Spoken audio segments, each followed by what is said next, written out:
भुजगेन्द्रसुसर्पगदाभरणम्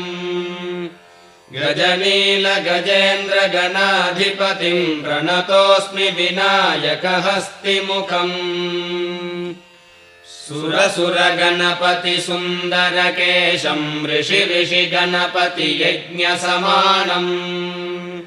भव गणपति पद्मशरीरम् जय जय गणपति दिव्य नमस्ते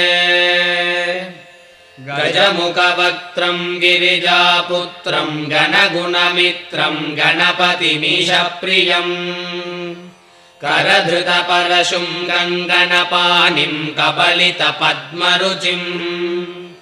सुरपतिवन्द्यम् सुन्दरनृत्तम् सुरचितमणिमकुटम् प्रणमत देहम् प्रकटिततालम् षड्गिरितालमिदम् दत्तत्